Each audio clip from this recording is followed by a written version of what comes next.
Je suis l'un des 2 créateurs de ce ballon captif qui emporte la flamme pour les Jeux Olympiques de Paris 2024. Ici, le ballon vole parce qu'il est plus léger que l'air, parce qu'il est rempli d'hélium. Ça n'est pas une montgolfière, c'est pas le feu qui le fait voler. Et d'ailleurs, ici, vous le savez sans doute, ce n'est pas une vraie flamme qui consomme du combustible, c'est une flamme innovante construite par EDF, faite d'eau et de lumière. On a commencé à travailler sur ce projet il y a environ 1 an et demi. L'installation de ce ballon ici aux Tuileries a pris environ 1 mois. La moitié pour installer la base au sol et le reste pour gonfler le ballon et installer la nacelle. Le ballon est construit avec une toile très spécifique qu'on fabrique nous-mêmes, qui est une toile étanche à l'hélium, qui est un gaz très volatile, donc pas facile à conserver.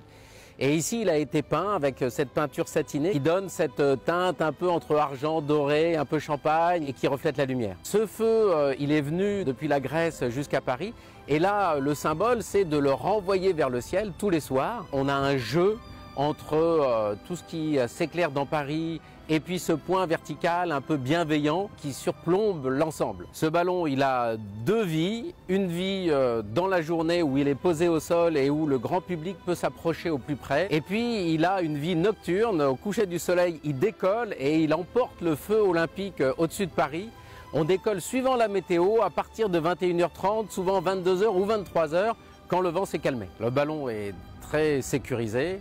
D'abord, lorsqu'il est au sol, on voit là, il est arrimé à 8 cordes d'arrimage. C'est un petit peu comme un bateau qui serait au port. Et puis, quand il vole, alors là, il y a toute une équipe. Il faut faire attention notamment à la météo. Il y a des checks qui sont faits avant le départ. Le ballon ne peut pas décoller quand il y a trop de vent ou quand il y a des risques d'orage. Ça a été beaucoup de travail, beaucoup d'investissement, beaucoup de risques calculés et l'interdiction de faire des répétitions. Il ne fallait pas faire montrer la flamme avant le jour J. Donc tout ça s'est déroulé pour la première fois entièrement le jour J.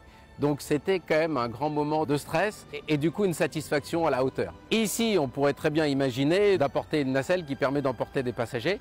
Le plus incroyable, c'est que ça a été fait. Ça a été fait en 1783 par un ingénieur qui s'appelait Henri Giffard et qui avait installé ici aux Tuileries un ballon captif pour emporter les passagers au-dessus de Paris. Ce ballon, c'est la tradition française et même parisienne. C'est les frères Montgolfier. Et là, on renoue avec cette tradition. Alors, on ne sait pas si cette vasque et ce ballon vont rester ici aux Tuileries. Évidemment, on adorerait parce que c'est une satisfaction phénoménale de partager avec le plus grand nombre et le plus longtemps possible. C'est fascinant.